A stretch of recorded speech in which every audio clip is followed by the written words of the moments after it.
نحمده ونصلي ونصلي على رسوله الكريم اما بعد فاعوذ بالله من الشيطان الرجيم بسم الله الرحمن الرحيم يا أيها الذين آمنوا كلوا من طيبات ما رزقناكم واشكروا لله إن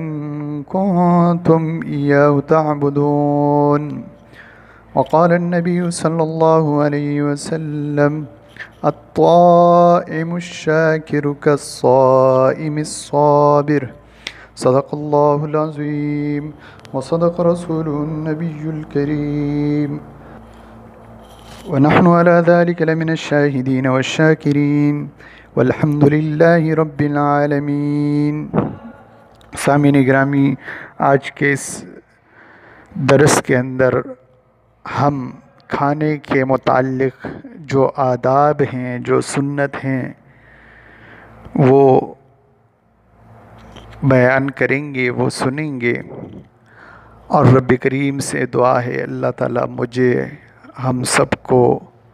سننے کی، صحیح طریقے سے اس پر عمل کی اور دوسروں تک بھی پہنچانے کی توفیق نصیب فرمائے. سامعین گرامی، کھانے کے آداب میں سے سب سے پہلا ادب یہ ہے کہ دونوں ہاتھوں کو گٹھوں تک دھو لے، اور دوسرا ادب یہ ہے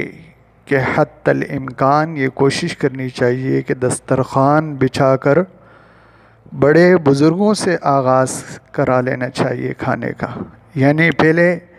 گویا کہ ان کے پلیٹ میں ڈال دیں، ان کو پیش کریں، اس کے بعد اپنے لیے ڈالیں. اسی طریقے سے تیسرا جو ادب ہے کھانے کا وہ یہ ہے کہ بسم اللہ سے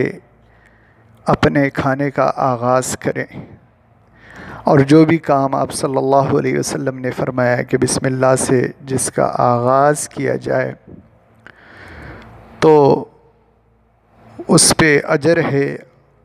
اور اگر آغاز بسم اللہ سے نہ کیا جائے تو وہ دم بریدہ ہے، اس کو گویا کہ مکمل کام نہیں ہوتا. تو اللہ کے نام کے اندر یہ تاثیر ہے کہ وہ کام انسان کے لیے بڑا مفید بن جاتا ہے. اسی طریقے سے اگر کھانے میں شروع میں دعا بھول جائے، یعنی بسم اللہ الرحمن الرحیم، تو پھر درمیان والی جو دعا ہے کہ بسم اللہ اولہ و آخرہ وہ پڑھنا چاہیے. اور چوتھا ادب کھانے کا یہ ہے کھانا کھاتے ہوئے کھانسنا نہیں چاہیے. بہت سارے لوگ بیٹھ جاتے ہیں دسترخوان پر، تو بعض مرتبہ اجتماعی کھانا ہوتا ہے تو یہ اس مجلس کے آداب کے بھی خلاف ہیں. پانچواں ادب یہ ہے کھانا کھاتے وقت منہ کو پلیٹ کے قریب نہیں کرنا چاہیے. بہت سارے لوگ ایسے کرتے ہیں کہ بالکل جھک جاتے ہیں، تو یہ معیوب ہے، ایک عیب ہے. اسی طریقے سے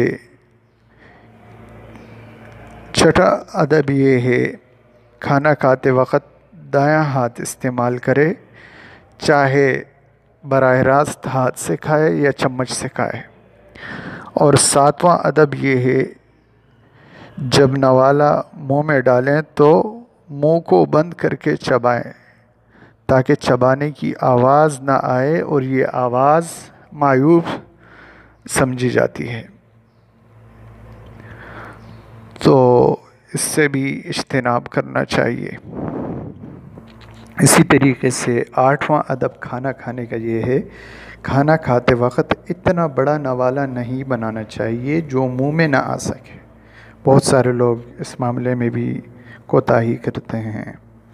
اور کھانے کا نواں ادب یہ ہے کھانا آہستہ تسلی کے ساتھ چبا چبا کر کھانا چاہیے تاکہ معدے پر بوجھ نہ پڑے اور آپ کو فائدہ بھی دے. یہ بھی ہم کھاتے ہیں تاکہ ہمارے جسم کو فائدہ دے، اور اس جسم کو فائدہ ہوگا تو اس جسم کے ذریعے سے ہم اپنے رب کو، اپنے رسول کو راضی کریں گے. تو اسی لیے ایسا ہو کہ ہمیں نقصان بھی نہ دیں اور ہمیں فائدہ ہو. اسی طریقے سے 10واں ادب یہ ہے کھانا اگر گرم ہے تو پھونک نہیں مارنی چاہیے، بلکہ تھوڑا سا انتظار کرے اور وہ نارمل ہو جائے تو اس کھانے کو کھانا چاہیے، یہ نہیں کہ اس میں پھونک ماریں، تو یہ سنت کے خلاف ہے۔ اسی طریقے سے 11واں ادب کھانے کا یہ ہے، اگر سب مل کر کھانا کھا رہے ہوں، یعنی اجتماعی ایک دعوت ہے یا ویسے گھر پہ مل بیٹھ کے کھا رہے ہیں، تو یہ نہ ہو کہ دوسروں کی پلیٹوں پہ نظر گما رہے ہوں، نہیں، اپنی پلیٹ پہ جو آپ کو ملا ہے اسی پہ نظر رکھیں، دوسروں کی پلیٹوں پر نظر نہ رکھیں، یہ عیب ہے۔ اسی طریقے سے 12واں ادب یہ ہے کہ عموماً یہ دیکھا گیا اجتماعی دسترخوان پر اس بات کا خیال لوگ نہیں رکھتے ہیں کہ دوسروں کے پلیٹ سے اٹھا کے اپنے سامنے ڈال دیتے ہیں، تو اس چیز کا بھی خصوصاً خیال رکھنا چاہیے۔ اگر کسی نے مجمع سے اپنے لیے نکالا ہے، اپنے پلیٹ میں ڈالا ہے، تو یہ نہیں کرنا چاہیے کہ اس کی پلیٹ سے نکال کے اپنے سامنے ڈال دے، یہ برا ہے اور یہ معیوب ہے، تو یہ نہیں کرنا چاہیے۔ 13واں ادب یہ ہے کھانے کا کہ جب کھانا دسترخوان پر حاضر ہو جائے، ساری چیزیں مکمل ہو گئی، سب آ گئے، تو اب مزید انتظار نہیں کرنا چاہیے کہ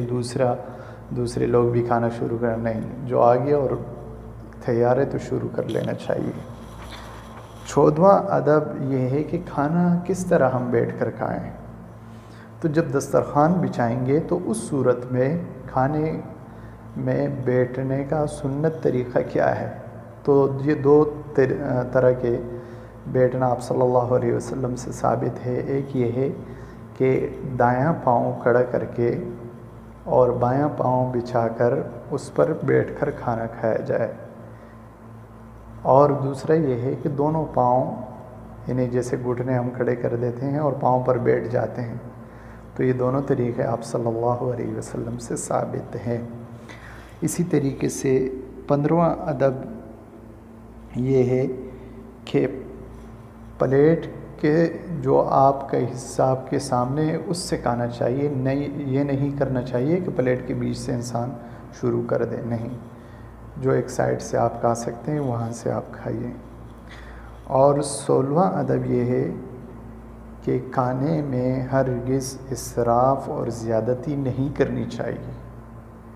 یہ عند اللہ بہت بڑا جرم ہے۔ آج ہمارے شادی ہالوں میں، پروگراموں میں کیا ہوتا ہے کہ جو ہی جاتے ہیں تو ایسے جپٹتے ہیں جیسے کہ اب بھی کسی پنجرے سے کھولا ہو، تو انسانیت کا کوئی منظر نہیں ہوتا، اور اتنا ڈال دیتے ہیں اپنے پلیٹوں میں کہ پھر کھا بھی نہیں سکتے۔ تو لہٰذا اس بات کا خاص خیال رکھنا چاہیے کہ جتنا کھا سکتے ہیں اتنا نکالیں، کیونکہ یہ زیادہ نکالیں گے یہ اسراف میں آئے گا، اور اسراف کے متعلق اللہ تعالیٰ نے قرآن پاک کے اندر ارشاد فرمایا، کُلُوا واشربوا ولا تسرفوا، اے مومنو، اے میرے بندو، کھاؤ پیو لیکن اسراف مت کرو، تو یہ اللہ نے اس سے روکا ہے، اور جو کرے گا تو پھر وہ مجرم ٹھہرے گا۔ سورہ اعراف کے اندر اس کا ذکر موجود ہے۔ اسی طریقے سے 17واں جو ادب ہے کھانے کا وہ یہ ہے کہ اگر کھانا ہاتھ سے گر جائے، کوئی لقمہ گر جائے، تو اسے اٹھا کر صاف کر کے کھانا چاہیے، یہ رسول اللہ صلی اللہ علیہ وسلم کی مبارک سنت ہے، یہ عیب نہیں ہے۔ اگر منہ سے گرا ہو تو اس کو نہیں کھانا چاہیے، لیکن اگر ہاتھ سے گر جائے دسترخوان پر تو اس کو صاف کر کے کھا لینا چاہیے۔ 18واں ادب یہ ہے کہ کھانے میں کبھی بھی عیب نہیں نکالنا چاہیے، اگر پسند آئے تو کھا لینا چاہیے، اور اگر پسند نہیں آئے تو چھوڑ دو، لیکن اس کے اندر عیب نکالنا کہ نمک کم ہے، مسالہ زیادہ ہے، یہ ساری چیزیں اللہ کے ہاں پسندیدہ نہیں ہیں، یہ ناشکری کے زمرے میں آتی ہیں، اور ناشکری کے ذریعے سے کیا ہوتا ہے، پھر وہ نعمتیں کم ہو جاتی ہیں۔ اللہ تعالیٰ نے خود قرآن پاک کے اندر ارشاد فرمایا، لَإِن شَكَرْتُمْ لَأَزِيدَنَّكُمْ وَلَإِن كَفَرْتُمْ إِنَّ عَذَابِي لَشَدِيدٌ، کہ میرے بندوں اگر میری نعمتوں پر شکر کرو گے تو میں بڑھا دوں گا ان نعمتوں کو، اور اگر ناشکری کرو گے تو میری جو پکڑ ہے بہت بڑی سخت ہے۔ اسی طریقے سے سامعین گرامی 19واں ادب یہ ہے، جب کھانے سے فارغ ہوتے ہیں تو فارغ ہوتے ہی اپنی انگلیاں بجائے یہ کہ ٹیشو پیپر سے ہم صاف کریں، نہیں، اپنی انگلیاں چھانٹنی چاہیے اس کے اوپر جو رزق لگا ہوا ہے، اور اس کے بعد اس کو صاف کریں یا دھو لیں، جو بھی آپ کو میسر ہو۔ لیکن یہ چاٹنا انگلیوں کو، یہ سنت رسول صلی اللہ علیہ وسلم ہے۔ اسی طریقے سے 20واں ادب کھانے کا یہ ہے کہ اگر کھانا ہم کھا چکے ہیں، اب اختتام ہے، تو اختتام میں ہمیں کون سی دعا پڑھنی چاہیے؟ اس میں تھوڑی سی تفصیل یہ ہے، اگر ہمیں کسی نے دعوت دی ہے، کسی کی دعوت میں ہم گئے ہیں، تو اس صورت میں ہم کھانا کھا چکے ہیں، تو اب جو دعا پڑھیں گے وہ یہ ہے، اللہم اطعم من اطعمنی واسق من سقانی وجعلنی من المسلمین، کہ اللہ جس نے ہمیں کھلایا تو اسے کھلا، جس نے ہمیں پلایا تو اسے پلا، اور ہمیں مسلمانوں ہی میں رکھ۔ اسی طریقے سے اگر عام روٹین کا جیسے ہم کھانا کھاتے ہیں اپنے گھر میں یا خرید کر یا بنا کر، تو اس صورت میں جو آخر میں ہم دعا پڑھیں گے کھانے کے اختتام پر وہ ہے الحمدللہ الذی اطعمنا وسقانا وجعلنا من المسلمین۔ تو سامعین گرامی، یہ کھانے کے آداب تھے، اور شروع میں نے آپ کے سامنے جو سورہ بقرہ کی آیت نمبر 172 تلاوت کی، اس کے اندر رب کریم سے میری یہ دعا اور التجا ہے کہ رب کریم ہم سب کو ان سنتوں پر عمل کی توفیق عطا فرمائیں، یہ سنتیں ہماری زندگیوں میں اللہ رب کریم زندہ فرمائیں، اور یہ سنتیں سیکھ کر یہ روشنی حاصل کر کے رب کریم ہم سب کو توفیق نصیب فرمائیں کہ ہم دوسروں تک بھی یہ پہنچائیں، کیونکہ کار خیر کے اندر حصہ ڈالنا یہ بھی اتنا ہی اجر ہے جتنا کہ وہ کرنے والا، کار خیر کو کرنے والا، نیک کام کرنے والے کو اجر ملے گا۔ تو آپ سے گزارش ہے کہ نیکی کو اپنے پاس تک نہ رکھیں صرف، بلکہ اس کو ایک صدقہ جاریہ سمجھ کر دوسروں تک بھی پہنچائیں، اور اس نیت سے ہم نے یہ ویڈیو یہ سننی ہے کہ ہم اے اللہ ہمیں بھی عمل کی توفیق نصیب فرما۔ تو آپ سے مؤدبانہ گزارش ہے کہ ہم اپنے گھروں میں ان سنتوں کو جاری کریں گے، یقیناً یہ ہمارے لیے دنیاوی لحاظ سے بھی بہتر ہے اور اخروی لحاظ سے بھی بہتر ہے۔ انشاءاللہ اگلی ویڈیو تک، اگلے پروگرام تک انشاءاللہ آپ سے اجازت چاہتے ہیں۔ السلام علیکم ورحمۃ اللہ وبرکاتہ۔